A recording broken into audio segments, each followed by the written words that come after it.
Hey, I'm 𝐦𝐚𝐝. I am a mask practitioner and a musical artist. I am here to answer your mask questions. Some Eggies have submitted a lot of questions through the Not Gonna Lie app. By the way, link is in my bio if you have any mask-related questions. So Anonymous asks, how did you make it? Also, any pointers for making a similar no-nose mask? And boy, howdy do I ever. So I made it out of poster board, believe it or not, the kind you pick up at Michael's for your science project. So to make it, I took my poster board, right? I went to the Halloween store, I believe it was Party City actually. I got myself a full face, just normal mask. I put a paper towel on top of it, and with a Sharpie I outlined the mask, where the perimeter of the mask is, where the eye holes are. Let me put this down. I need 2 hands to think. And then I made little segments of the mask. And then I used hot glue to glue the foam pieces together back into a 3D shape that loosely resembled a mask. It was very crude and rude in the beginning, but after months, about 3 months of daily sanding, of reapplying glue, gesso, just kept sanding and sanding and sanding. I got so buff during this time. I got so many blisters during this time. You could also use an electric sander, and I probably should have done that, but I was like, oh, this is a labor of love.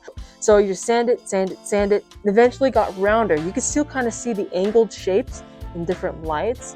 So the lightweight aspect really did help, but once you apply like the other elements, the other materials, it does weigh down a little bit. So that's how I made it, and I sealed it with beeswax on the inside. Local, natural block of beeswax. Melted it down, painted on the inside, smelled like honey for months. It was amazing. It's also lined with a hand-painted, organic, handmade, 100% cotton velvet. The reason you want 100% cotton is normal polyester, I think it's polyester, but a type of synthetic velvet will make you sweat, and you do not want to be sweating in here.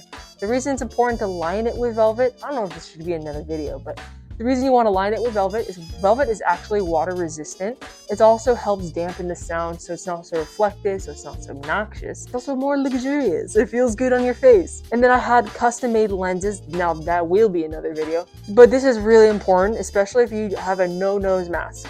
I use, for lightweight and also for waterproof nature of it, I use natural corkboard. I bought a giant sheet from some vendor in Burbank, some warehouse in Burbank. There are little squares about this thick on the inside here, bracers, that help the mask sit maybe about this far off my face. In different places about this far.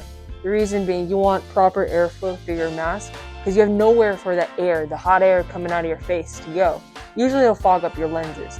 So I carved the inside of the mask to have little air channels so it passes through, kind of goes around my eyes. There are little vents right here so it comes out versus behind my lenses, avoiding the fogging of the lenses as well. But you want to be aware of, again, the velvet really helps with this, but you want to have your mask sit high enough on your jaw. Having your jaw exposed like this actually helps not only with expression, but to let anyone looking at you know that you're a human being. You know, it's just a very human element to see someone talking, but it definitely helps with sound because now sound is not being trapped like this. It's more open. It has room for all the different ranges of your voice to come through. So yeah, tips for a no-nose, no-mouth mask: cork bracers, but it has to be natural. You don't want to be buying, especially with something this close to your face, you don't want to be buying highly processed chemically cork. Get the natural stuff, okay? And I think that's, hope that answers your question. Thanks for asking. If you have any questions, my Not Gonna Lie link is in the bio. Ask anything you want. But you could also ask through the Discord. We have an Eggy Discord where all of us Eggies congregate and celebrate and cheer each other on and have a good time. You can also ask in the comments. I suppose. Hope this transmission finds you well. Thank you for your time and for your cortex. All of my love and confetti. Bye, Egg.